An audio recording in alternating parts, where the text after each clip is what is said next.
السلام علیکم ورحمۃ اللہ وبرکاتہ۔ بسم اللہ الرحمن الرحیم۔ آئیے آج ہم پارہ نمبر 15 کا آغاز کرتے ہیں اور اس میں دیکھتے ہیں کہ اللہ سبحانہ و تعالیٰ نے ہمارے لیے کیا فرمایا ہے۔ اس پارے کا آغاز جن سورت سے ہوتا ہے اس کا نام سورہ اسراء بھی ہے اور بنی اسرائیل بھی کہا جاتا ہے۔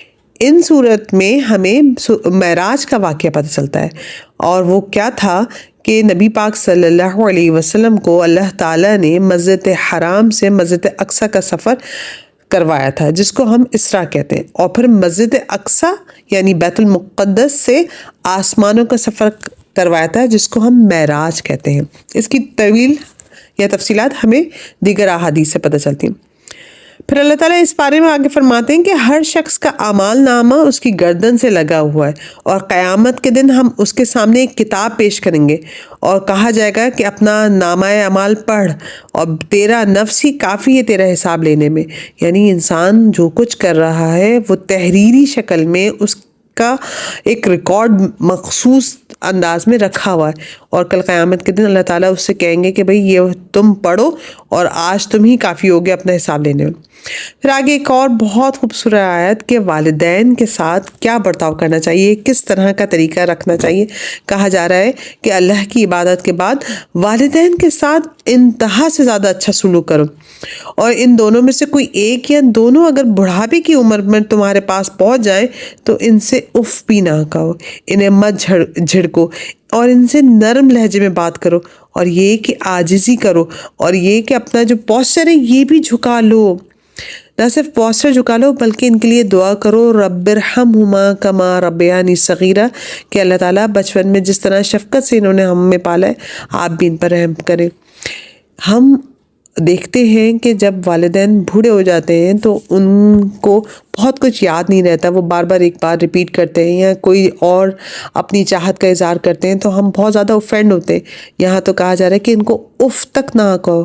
تو ہمیں دیکھنا چاہیے کہ ہم اپنے والدین کے ساتھ کیا سلوک کر رہے ہیں، اور اگر تو وہ حیات ہیں تو بھی، اور اگر وہ اس دنیا میں نہیں ہے تو کیا ہم انہیں دعاؤں میں یاد رکھ رہے ہیں۔ پھر اللہ تعالیٰ آگے اس بارے میں فرماتے ہیں کہ جس بات کا آپ صلی اللہ علیہ وسلم کو علم نہیں اس کے پیچھے نہ پڑے، بے شک کان، آنکھ اور دل ان سب سے اللہ تعالیٰ سوال کریں گے۔ پھر یہ کہ شیاطین کے بارے میں کہ شیطان کا ذکر ہے کہ وہ ہر طرح سے ہمیں بہکانے میں لگا ہوا ہے، اور یہ کہ وہ ہمیں جھوٹے وعدے دلاسے دیتا ہے۔ پھر یہ کہ قرآن کو اللہ تعالیٰ نے بتدریج اتارا، یعنی تھوڑا تھوڑا کر کے، اور یہ کہ جب اس کی تلاوت کی جاتی ہے تو کچھ لوگوں کا حال یہ ہوتا ہے کہ ان کی تھوڑیاں سجدے میں گر پڑتی ہیں، اور یہ قرآن ان کے خشوع میں اضافہ کرتا ہے۔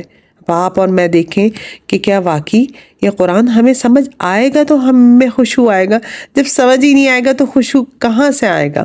پھر یہ کہ واقعی ہماری آنکھوں سے، جیسے ہم نے 7ویں پارے کا آغاز کیا تھا کہ آنکھوں سے آنسو چھلک پڑتے ہیں، پھر یہ کہ تھوڑیاں جو ہیں سجدے میں گر پڑتی ہیں۔ پھر آگے ایک اور زبردست سورت کا آغاز ہو رہا ہے، سورہ کہف کا۔ اس میں اللہ تعالیٰ نے موسیٰ علیہ السلام کو ایک بات پر یہ کہا تھا کہ علم میں آپ سے بھی آگے کون ہے، وہ کون ہے؟ حضرت خضر علیہ السلام۔ تو ان کے لیے اللہ تعالیٰ نے ان کو بتایا تھا کہ آپ ان سے کہاں ملاقات کر سکتے ہیں، پھر وہ ملاقات کیسے پیش ہوئی تھی اور اس کا کیا تفصیل پتہ چلتی ہے، وہ انشاءاللہ آپ کے ساتھ نیکسٹ بارے میں شیئر کریں گے۔